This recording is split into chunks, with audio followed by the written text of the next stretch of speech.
Welcome to this edition of Once a Warrior, Life Beyond the Uniform. My name's David Johnson. I'm the Veterans Commissioner for Northern Ireland, and this podcast is about giving veterans the opportunity to share their stories, give some of their experiences during service, but also explain what life has been like after they wore the uniform. Absolutely delighted today to be joined by Janet, who is an Ulster Defence Regiment Greenfinch. So Janet, absolute pleasure to have you here today. How are you keeping? I'm fine, thank you. Looking forward to today, I'm sure, to be quizzed on your military experience. Never. Thank you. So a good place to start. Where were you born? I was apparently, not that I can remember, born in the village of Loughbrickland, where my father was on the police there. And after a year, we moved to Dramara, where my mother came from. Okay, I'm quite familiar with Dramara because I did play for Dramara Football Club for a while. Okay. Dramara Village, so I've spent many a year driving in and out of there for training and matches. So lovely part of Northern Ireland. The foot of slave group. Exactly. Yeah. So any sort of early childhood memories, sort of through school, through growing up, that springs to mind? I had a quite normal in a small rural village. Went to Dramara Primary School. A mixed community, a very mixed village. Before there was the word integrated education, everybody just went to that primary school. But vaguely you can remember during that time things changed slightly.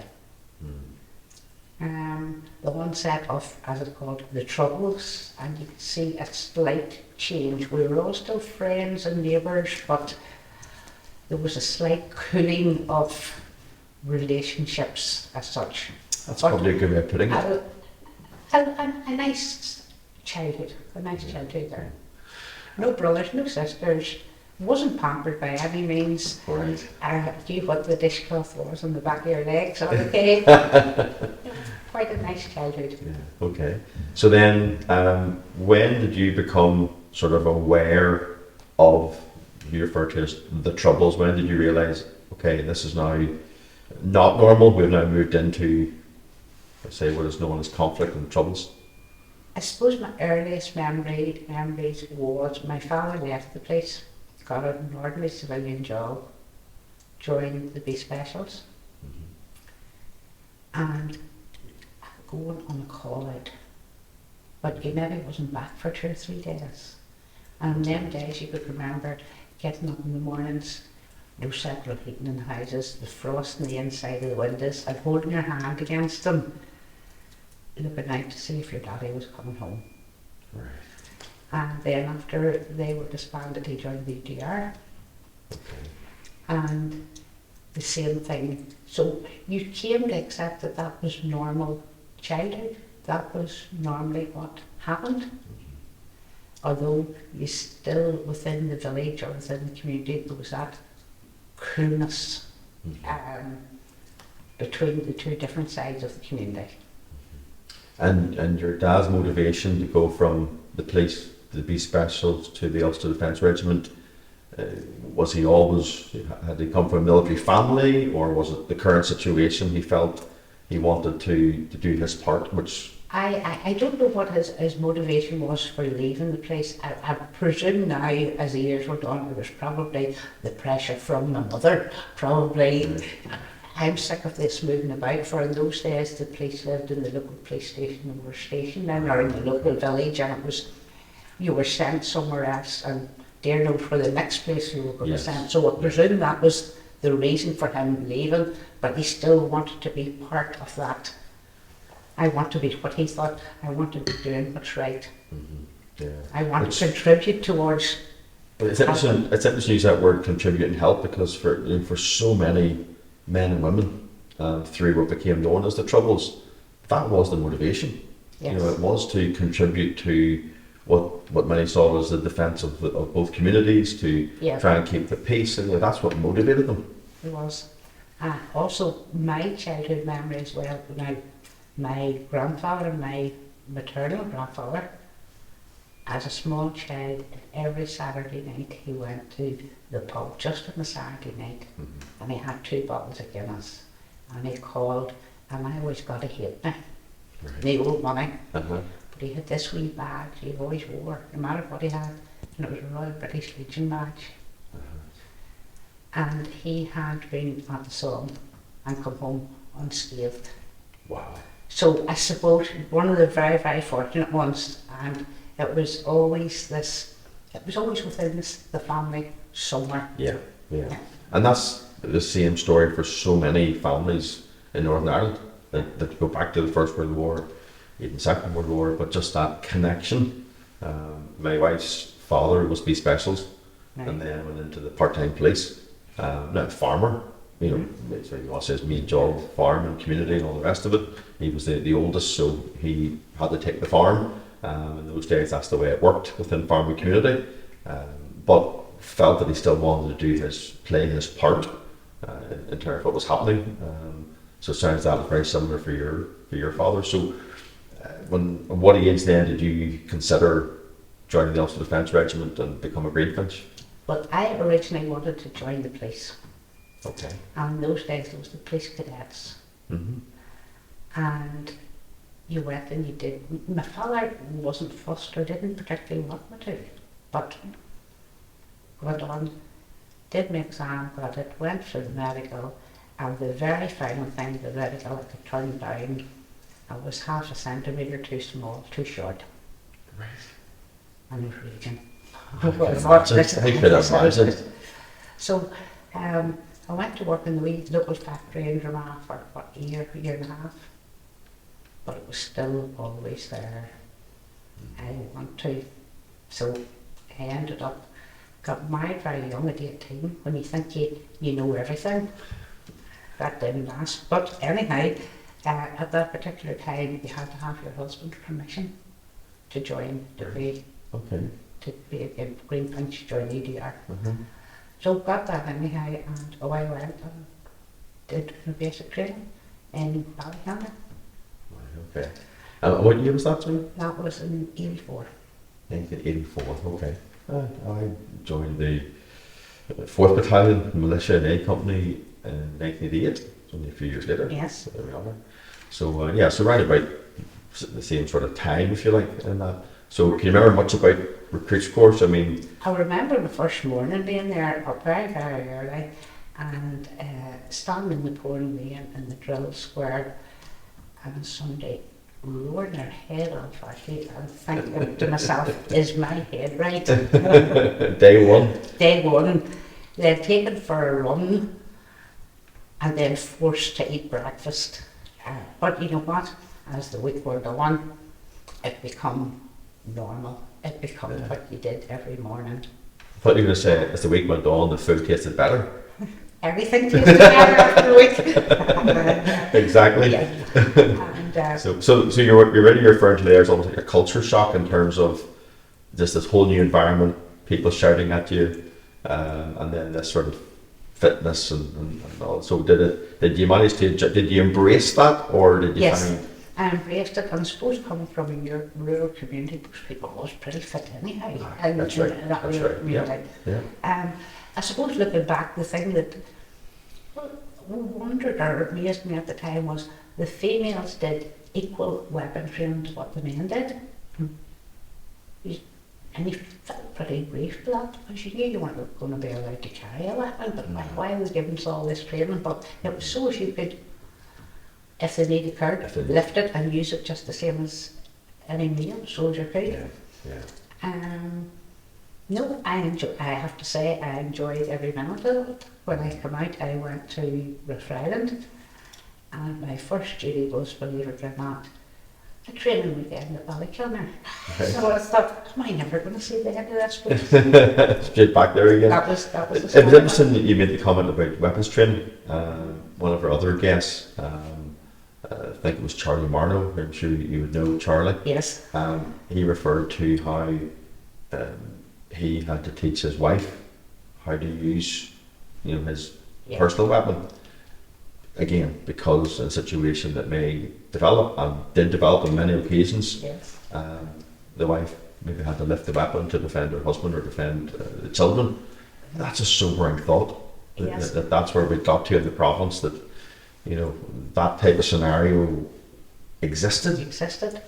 But it's so easy. It's so easy to looking back now. It doesn't seem normal at all. But at that particular time, it seemed just part of everyday normal life. You didn't know anything any different, and that's what you did. Yeah. So how long was your actual training in those days then as a Greenfinch? 6 weeks, okay. And were you full time or part time? I was part time, but 20 duties a month. Which is You were right. Yeah. If you went full time, you had to go permanently be based at Ballykilner. Okay. And my fear was stick you in an office and you never really get doing what you want. Yeah. So it was in and out of Land Rovers, going on foot patrols, which in the rain you always stay fit because there's hills everywhere. I know it well. Hilly ups, and I enjoyed every minute of it. Right. And so what was it like then for, I mean, obviously society was a little bit different in those days, so as a young lady in amongst all these sort of soldiers that go out in operations, obviously the threat, what was that like for you? Well, when you had uniform on to the general public, you just looked like a man. You were just another soldier. Mm-hmm. You didn't look much different. You were still laden down kept with radios, with first aid packs, with all sorts of things. You're carrying the same weight.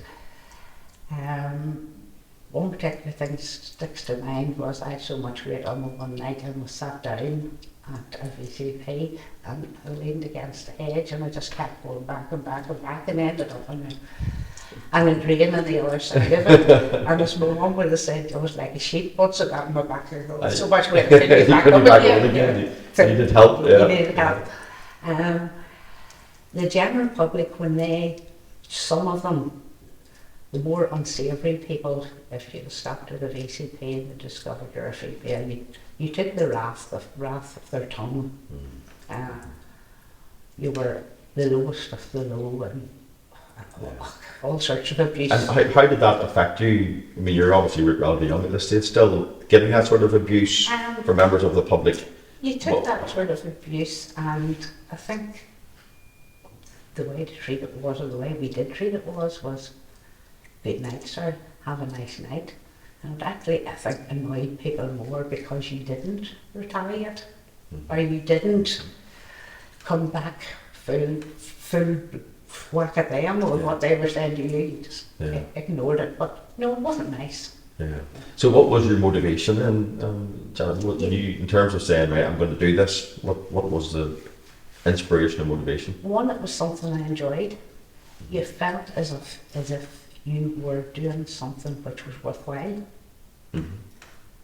which was this country that we live in, which is beautiful. It shouldn't be like this, isn't it? It should not be like this. And you felt as if you were doing something that helped. Not all the population thought that, but that's what you thought. And that was my motivation. You were helping in some way. Yeah. So any sort of standout, well, that's something to say, anything humorous you can remember of your time in uniform, anything spring to mind? Going through the hedge on my back. Well, yeah, that's a pretty helpful list one, isn't it? That was one of them. Anyhow, being sent out with regiments that come in from the mainland, when they come into your local area, you were sent out sometimes with them to familiarise them with that area. I've been sent out with the Grenadier Guards, and their minimum height then was 6 foot, and I was about 5 foot nothing. And they went across streams which was up to their knees and it was up to my waist or chest. I suppose the only benefit I had at that stage was I was good at getting through thorn hedges, whereas they were all arms and legs. And, yeah. There's trade-offs with someone's height. Yes, there is. Pros and cons. There is. Well, obviously you served through a difficult time in terms of the Ulster Defence Regiment's service. Any stories come to mind? Any incidences that you're involved in that you're able to talk about? Well, one particular one that comes to mind is the night of the Newry Martyr in Newry, in the police station. and just arriving in for training and immediately been mobilised out to it. So we're pretty much first on the scene. And there was 9 RUC officers, I think from memory, lost their life in that mortar attack. And one of those RUC officers had, up until a few months previously, worked with us in Sea Company, my friend. So you knew them very well. What amazed me that night was basically you were on roadblocks, nearly was sealed off, and what really amazed me was the amount of abuse you took that night with some members of the public, one because you were blocking the roads, and others that there wasn't enough God. And it made you question. It was hard to be pleasant at times, and why one human being could be so hateful to another, because everyone is human beings, and those people had died a horrible death, and it was amazing what some of the public was saying. So you're saying just literally within hours of 9 police officers losing their life in a terrorist attack on roadblocks, members of the Republican community were effectively goading you and saying there wasn't enough of you killed. Yeah. That must have been difficult to It's take. difficult. Very difficult to think, because everybody is human. Yeah. Everybody is.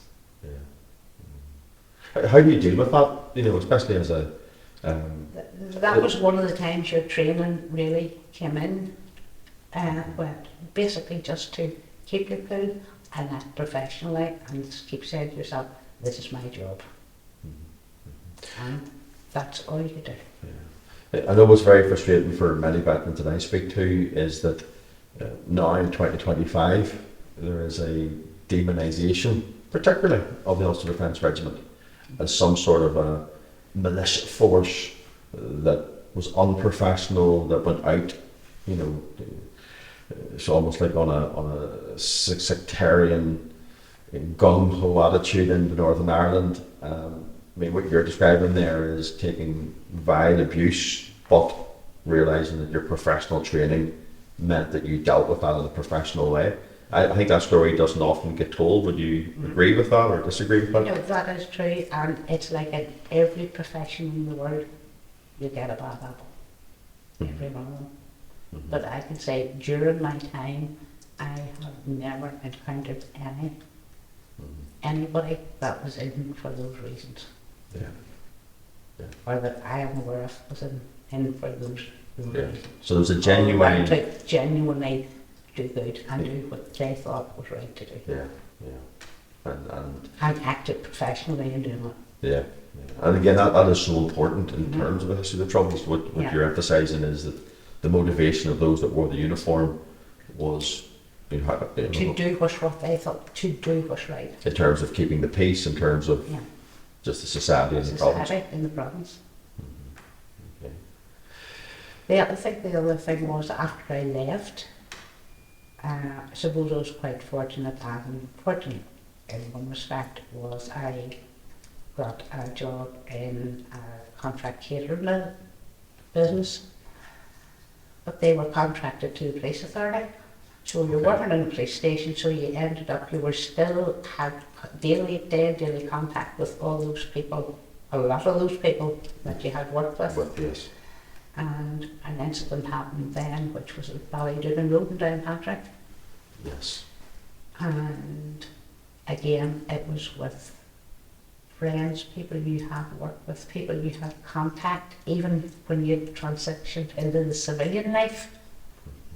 And 4 of those 4 people were killed in one incident. And you knew all 4? Yes, they come in regularly to where I was working to be fed. Can you remember where you were when you heard the news? I was standing in the kitchen, and the first news was that there had been an incident at Ballydoon Road. And so there's 2 things in the civilian life job was, one, prepare yourself, there's going to be an influx of people to be fed here. And the second one, you're going to be here for a very long time, where there will be an ongoing incident. and standing in the kitchen. But again, you changed jobs, but your professional still kicked in. You had to prepare, right, we'll have to get prepared for this. Yeah. What's going to come in through the door. And then where were you, or can you remember when you were told who the deceased were, and when you realised then there were people you knew, they were friends of yours? How?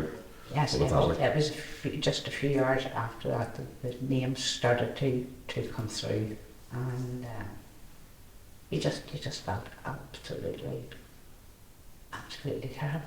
And I think not that it made any difference. You're thinking, I wonder were they coming up the road here to here, or wonder they're going from there. You have those sort of thoughts. There's still, although it was nothing to do, you have this thing of the guilt thing still come in. Yeah. Hope they weren't coming here for their breakfast. Hope they weren't on the way up here. You know, those things, silly thoughts now when you think of them. Yeah, but at the time, that's the thought process that goes through. Yeah. So, I mean, obviously a difficult thing for anyone to go through. Obviously now, in 2025, men and women in the military, it's a completely different relationship now than maybe it was back then. So, was there any hesitation in joining back then when what was very much a male-dominated organisation? How did you find that you were accepted? And through time, maybe when you proved yourself, did you find that you were, accepted any better, or maybe not, as the case may be? I can say from the start you were just accepted as another soldier, basically. Okay. Right? And though one thing I will say, everybody ribbed each other, everybody wound each other up. To be a female, you had to be able to get as good as you got. That was the only survival tactic that I personally knew. Somebody goes to you, you just go straight back. So you give it back in abundance, did you? Yes. You give it back in abundance. Yeah, and it's still, I'm in Regimental Association now, and it's still tend to lean that way. Yeah. But I suppose in a way that's about respect. It's about gaining respect that you stand up for yourself. Yes. And it's hard to explain, but it's this cliche that everybody says, you're a family, but you really, really, really are, because when you're out on the ground, you are 100% dependent on that person that's around you for your life. Yeah. And they're 100% dependent on you for theirs. And you grow that sort of bond, and it is like a close family. Yeah. And even now within the association, to say us, we can all bicker at each other, but we've all got each other back. Yeah, like any family, yes, fallouts, that's how it is. but you're still family. That's how it in is. many ways. Well, how many years then did you serve for? I served for 6 years. 6 years, okay. But it seemed like about 60, because of the job I then went to afterwards, you were still in that environment. Yeah. Okay. So you now are involved in the Royal British Legion. The women's section of that mainly. And I know that's something that it's close to your heart, and I know you're so well respected within the Legion circles, particularly the women's section. So what again sort of motivated you to go into that, and what are you trying to achieve by the forgotten part of charities or military service, or what can be done for them, is actually the people sitting at home are veterans, not sitting at home because they want to, but the women and the children, which is what the women's section they aim for. Probably get a smack in the wrist sometime by the RBL, but always use us here in Northern Ireland. The women's section fully backs and supports and helps in all the RBL does, but the women's section complements what they do. So they have their own schemes. They have President's Award scheme, which helps students, £2,000 a year for 3 years. It helps them with rent, books, etc. of veterans or dependent children. And they have the Children's Welfare Scheme, which supplies, I think someone spoke at one stage about you're constantly moved with the army from one place to one place to one Yeah. place. Yeah. Can you imagine how many schools then children has to change in their lifetime? Can you imagine what the cost is on the family for a different school uniform maybe every year, Yeah. twice a year? Yeah, that's a good point. That's where the women's section comes in and supplies funding. Okay, You'll get so school uniforms. Don't know what the situation is now, but I know there used to be a certain amount of weeks that if unfortunately your husband died and you were living in camp, you had to vacate those premises. yes. Women's section come in then as well to try and secure housing So yeah. So and bedroom furniture, clothing for children, helping them to furnish them. They're mainly on the female. So suppose carrying on from the Greenfinch part, yeah. when I served, you went out in the ground, probably, well, said to be the first operational females in the British Army. That's right. Yeah, that's what was talked about. Yeah. Definitely. Though, if you got pregnant when you served, you had to leave. Mm. You had to rejoin, do the recruits course again. Is that right? You don't if you're a female in the army now. Yeah. So suppose Yeah. we laid the groundwork for what females in the army hasn't. Or we would like to think that. Yes. No, I think you're absolutely right. I Yes. think it was a necessity that Mm. that then prompted those conversations. Yeah. So I suppose without actually realising we were doing that. Mhm. But it also made you aware of that big void that's in there where women and children off serving shoulders. Yeah. No, that's a Or fair point. veterans And need, they're often, need help and they're yeah. often overlooked. yeah. No, you're absolutely right. Yeah. Often there's a whole focus on veterans, and we forget about veterans' families. This past 2 years also the Invictus Games. Yeah, I was about to come on to that. So I know you've been heavily involved in that. I think you took a number of families away to the Invictus Games this year. Last year, I think off the top of my head, it was 250,000 the women's section donated. And that was to enable the carers, family member or a dependent to travel along with that veteran. For that veteran had to travel on, they had to go on their own. Yeah, yeah. But there was no support for This is the anyone belonging to veteran. them or a carer. This is the veteran who's taken part Who's taken part. in the Vic. So Yes. what you did was allow for that veteran taking part to bring Say some people with them. a wife, a child, a carer, Wow, whatever, okay. someone, and to actually Excellent. see what their father or mother can now do. Mm. They have a disability, Yeah. they have overcome that disability, but let their family see and be proud and help them in what to do. Must be rewarding. So it's nice to see see that, that yeah. because in Northern Ireland here they were a bit stand back or standoffish from that. Until it was pointed out that we have people here in Northern Ireland as well that takes part in Invictus Games. Yeah. So it made it more local to them. Well, may I know that you personally and obviously the work you do is really well thought of veterans. I think part of that's possibly because you're coming, as a woman, as a mother, bringing that perspective to the veteran community. I mean, what was it like serving, or maybe after? Had you children when you were serving? Yes, I had children when I was serving and like another 2 boys after Right. I came out of service. So what was that like as a Well, for operations? the older 2, it was unfair probably in hindsight. I'm home when I'm at home. Where are you going? If anybody asks, I'll be back later. So you were vague with your answers to your children. You weren't maybe 100% honest. The younger boys, well, a wee story is a few years back, something on the news or you were alerted to check your car. But you always had to do when you were serving, check your vehicle for devices. But come through after, check your car. So my son, I had actually given my old car, it was done. And he was home from university and I said, don't you go out into that car tomorrow morning to check it? What do you mean? I went, look underneath the cells and look underneath the engine, look at all underneath before you get in. And he went, why is there a cat about? So Yeah, my younger boys just don't no know concept, anything about it. There's no concept of No what it meant to concept of actually check a what car. it was. No. And so I had that to explain to them, which comes to the point of the younger generation in Northern Ireland. They really don't know.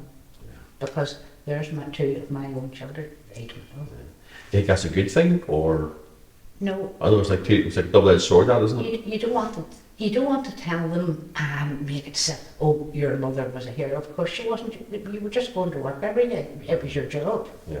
Well, in many people's eyes, you were here. To be fair, but I know what you mean. But yes, regimental-wise, Yes. they should know. It should be remembered. What the regiment should be remembered for Yeah. what we did or what they did. For they lost a lot of very good men and women. Yeah.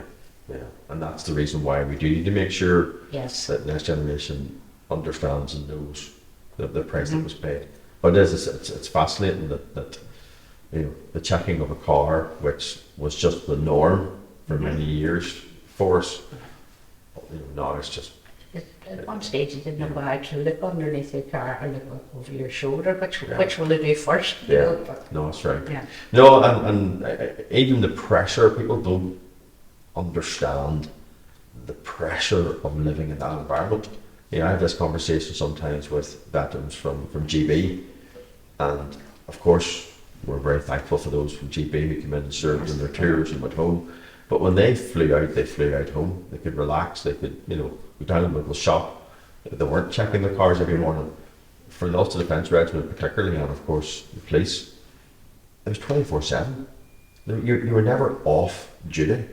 And even more than that, when you mentioned two small children, you've got the extra pressure of wondering what if I am going to be targeted when my kids be involved. And tragically, many times, kids were involved on attacks on the father and the mother, and the kids are caught up in it. I mean, it's tragic, it's That's the thing. barbaric, but that's where we were. You don't realise you do not worry about yourself. Yeah, You worry about the effects on the rest of your family. yeah. Yeah. And only time will tell, really, for youngsters growing up and how that affected even them in later life. Yes. There's very little thought about that, but as you say, whenever your mum was going out and not coming back, not sure where, checking under her car and all of that, Yeah. that plays on the minds of, Of course it does. and that. I mean, when I went to Iraq in 2004, my oldest boy was 5 years old and was always very bubbly and very happy. And just a week before I went, the teacher asked to speak to us. And we hadn't told the school at this stage yet. And the teacher asked to speak to us, and myself and my wife went in. And she said, look, this is a very difficult conversation. Is everything okay at home? Because Joshua has not been himself these past couple of weeks.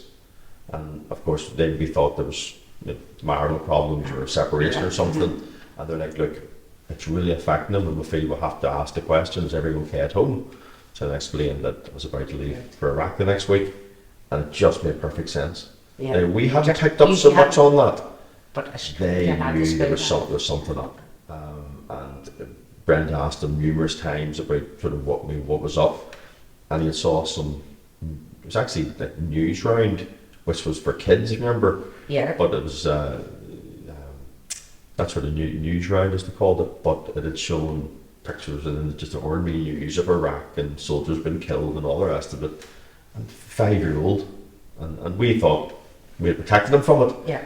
But he saw it, thought you did. and all he saw was his dad going to Iraq, dead soldiers on TV, and he couldn't compute. So it's Yes, you do in a way. You lie to your children, yeah, and you find it hard to not form relationships, to trust, yeah, huge, because you always had to be careful yeah, who you spoke to, who you didn't, what you said, what you didn't say. Yeah. We simple things. Back in the 80s, they weren't a big thing then. You always had a tumble dryer. You didn't hang your uniform in the yeah, room yeah. because That's right. God knows who saw it. That's right. Well, you mentioned at the very start, Janet, that early years Mm-hmm. in Randramarra, it was just, religion meant nothing. It was just No, friends. absolutely none. And yet we ended up tragically in a situation where there was no trust between communities very often. There wasn't. And that's sad in many ways. But so moving past that, you're fully involved in continuing, if you like, to support the veteran network. Do you find that, is that rewarding? Do you find it still in your mind sort of service? You're helping with veteran families Yes, and communities? I think I enjoy doing that. I enjoy, especially when you go to, in the position now in Northern Ireland, I have to attend meetings 3-4 times a year in London. Don't look forward to going to actually physically going, but I find it important that there's somebody there from Northern Ireland, so there's a local Northern Ireland voice. Yeah. Because we're not unique, but we are different over here, and we're different because of the circumstances we had, and things that fits, the shoe that fits in the rest of the UK doesn't always necessarily fit what's best for Northern Ireland. And I just think it's good to have that voice over there. Locally, yes, if I can help any veteran or their families to do anything, I certainly will. If I don't know the answer, I'll try and find the answer out. Yeah. The answer might be no, but at least I'll try and find out. But I suppose for me personally, I still feel involved. I still feel part of that family which I came to love and appreciate. And I just would like to keep continuing doing, helping in any way I can. Yeah, well, it's a credit to your character and your professionalism that you want to still contribute and do what you can, to help those that need help, which is brilliant. When we were talking earlier, you mentioned a story, and obviously we can't mention who the VIP guest was. Oh yes. We'll leave that bit out. But you mentioned a story when you were sort of in the catering and entertaining a VIP guest, obviously in a military sort of security force event, if we call it that. So just to recount that, because yes. I did smile. Yeah, we had a waitress that was serving on the top table, but she was always one of these wee busy people that talk all the time just for the sake of talking. So she had been well warned. She was on the top table. With a big VIP guest. With a very, very big VIP guest, and he didn't speak until she was spoken to. That was fine. That was okay. She understood that. So she went out, silver service waitress, and her arm out, this platter of potatoes on it. And she goes right up to the VIP guest and she said, "Potatoes, sir?" "No, thank you." "Oh, go on, you'll have one." While we were cringing and couldn't signal her to keep quiet. And he says, "No, really." And she says, "They're lovely, really, don't you sugar?" And he said, "What happens if you drop those on my lap accidentally?" So she just hit him on the shoulder and says, "Oh, don't joke about it, it could happen." So there's wee silly things that has happened along the road that you wouldn't believe. Yeah. Have to say, the very important VIP guest took it in very good heart. But he had to exit through the kitchen when he was leaving to go to his helicopter, and it wouldn't start. So he had to come back in again and sit in the kitchen office with a mug of coffee. Right. Waiting for the transport. Until transport could be otherwise arranged for him. So, the old stories. yes, you always got, you always remember the good stories. Yeah. And I don't know whether that's a coping mechanism or not. I think for many But it is. you always remember the good and the silly and funny things that happened. Yeah. So as we come to a close, any lessons that you learned, say, from your time in the military, then as you transitioned into civilian life, even the role you have now, that lessons that you could pass on to others who are perhaps starting out their journey in the military? I would say go for it. I enjoyed every minute of it. If I was fit and healthy and well, I would do the same thing all over again. And the military, it learns you respect. It learns you to sometimes put your horns in, don't be so, learns you a bit of tact, to bite your tongue sometimes. But it's just a great training ground for life as well. Okay, so final question. Fast forward 50 years and young school kids are watching this podcast as part of their history lesson Right. on the Troubles in Northern Ireland. What message would you give to them of what it meant for you to wear the uniform and play your part in the Troubles? What message would you give them? I was very proud to wear the uniform, and still am proud of the regiment that I served in. And I would encourage them, if they are so inclined and that's the way they want to go, to do so.